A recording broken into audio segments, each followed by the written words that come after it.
Supercube, episode 9, now out. Let's talk about it.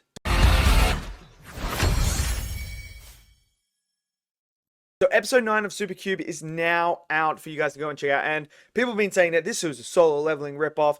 Well, we're now well over halfway. But after episode 7, it has completely shifted. Like, completely shifted in a whole nother direction. This donghua has been absolutely fantastic. I've loved every single episode.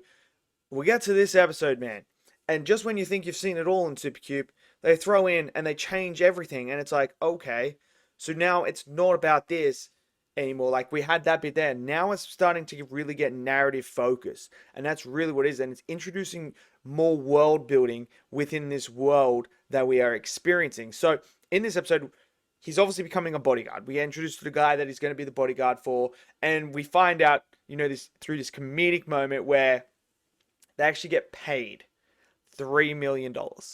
They get paid $3 million. Well, not $3 million. 3 million, whatever the currency is there. They get paid that. I'm pretty sure they said Earth dollars or something like that. Which is a very interesting thing that they said Earth dollars. Very interesting they put Earth in there. I wonder what that's going to come. You know what? That's a little thing that just remember that. They put Earth in the front of the currency there as well. So just think about that. There's obviously something at play here. But anyway, and this is where he finds out, oh, what? We get that much money? And they're like, yeah, we contacted your agent. Your agent accepted the pay and everything. And he's like, I'm only getting 50,000 of it. It's not fair.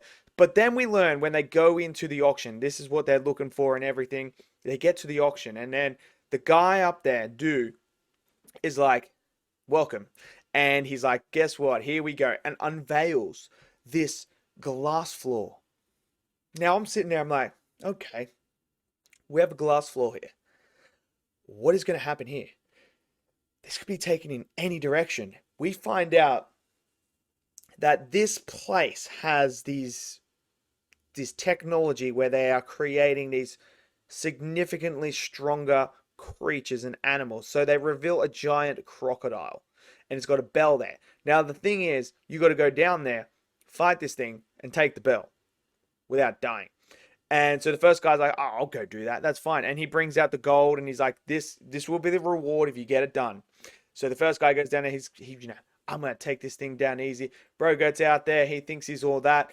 Bam. Gets absolutely munched by this crocodile. And I'm sitting there, I'm like, yo, this thing's insane. Then old mate reveals that, yeah, this crocodile's not an ordinary crocodile. It's been enhanced. It's stronger than what you think and that. So Wang's sitting there and he's like, what is going on here? I'm like, I'm not a bodyguard. I'm supposed to go down there. And this is where it starts to get revealed to him that if no one volunteers to go and do it, they're just going to be picked. They're just going to be picked. So another guy's like, I'm going to go down there, grabs his little spears. He starts throwing it, hitting it. He's like, if I stay from a distance, I'll be right.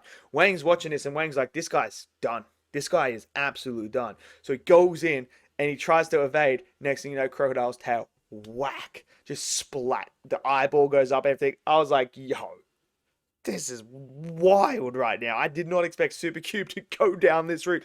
If you had told me at the start of Supercube, you're going to get a scene where they have animals and they got to go down and fight the animals for rewards and stuff like that. I was like, bro, I did not have the Hunger Games with animals on my bingo card for Supercube, but it was animated beautifully. I loved it. Bloody, gory, and it just really added in the stakes and the terror. So then we have two people wanting to go and fight this thing.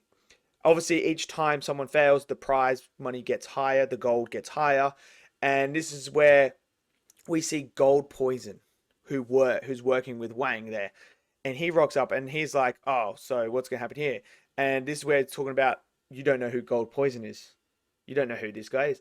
So the other guy's like, all right, so I'm going to fight this guy for you. I'm going to win it and I'm going to go down and fight. So you got to fight each other to fight this thing. So if two people volunteer at the same time, they got to fight each other to the death to go and fight this creature. And I was like, okay, this is really going down the Hunger Games route, but I'm all here for it.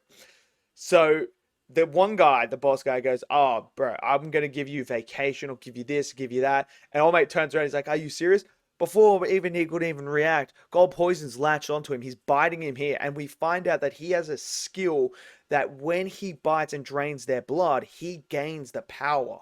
And the stronger the opponent, the stronger he gets. And I'm sitting there like, yo, we got a fucking vampire on our hands as well. Yo, what? We got vampires in here as well? Like, yeah. And even Wang's like, yo, that's a crazy skill to have. So now he goes down and fights the crocodile. And you're sitting there and you're like, okay, is this man going to get messed up by the crocodile too, or is he going to be the one that's going to succeed? So he goes in there, no weapons, no nothing. He's like, it's unfair. I don't want to have that fight. The croc goes to attack him, and he jumps and lands on it, and then he kisses it, and its head comes completely off, and it's like explodes. And I'm sitting there, I'm like, yo, okay, all right. This man is someone you don't want to mess with. They've set the tone here. Gold Poison, whatever this guy's name is, just don't mess with the vampire guy because he is pretty insane. And even Wang's like, his speed is of a level B fighter. Like this, okay, he's one I got to watch. So he takes the prize and that, and he's like, deliver it. And then they're like, okay, so this is just the beginning.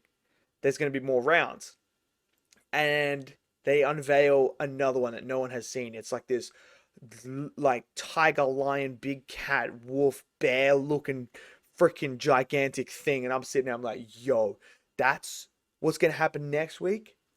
We're gonna get that. And I was just sitting there, I was like, yo, this is insane. I was not expecting it, but I really like this episode. I think it's building the world. It's showing you that there is this side of the underworld and stuff within Supercube as well. And again, why would they say Earth money? Like Earth before the currency. It's very, very interesting that they say that. But obviously, the other characters are getting a little bit more shine as well. And Wang's sitting there and he's starting to work out things and everything. And the preview for next week's episode looks insane. It looks absolutely insane. It looks like Wang's going to have his hands full dealing with all this stuff. But I'm liking it. I'm liking it. It's now really shift to a narrative-driven thing rather than an action-driven, which is fine because we had the action all in the first 7 episodes. We had action in here as well, and it's great. But again, I'm just loving this narrative and how it's exploring all the different aspects of this world, and it's very, very exciting for me. I'm excited to see what next week's episode is going to bring. I can't wait for it. Let me know what you guys thought of this episode. Maybe you didn't like it. Maybe you did like it. I'm very intrigued. Let me know in the comment section below. Smash that like button for me as well, because every single time that helps get your discussion going there. I want to hear all your thoughts. I want to hear whether you liked it or not, why you didn't like it, why you did like it. I am really, really liking Supercube right now. I think it's just been fantastic. China is dominating right now. To be Hero X and this, absolutely just, they're doing bits right now. We got a lot of mysteries coming from them as well, which is going to be insane. And we just had Najan 2 in theaters as well, which was absolutely incredible. China's on a roll here, man. So let me know your thoughts. Hit that subscribe button as well, and I'll see you guys in the next video. Until then, stay safe and peace out.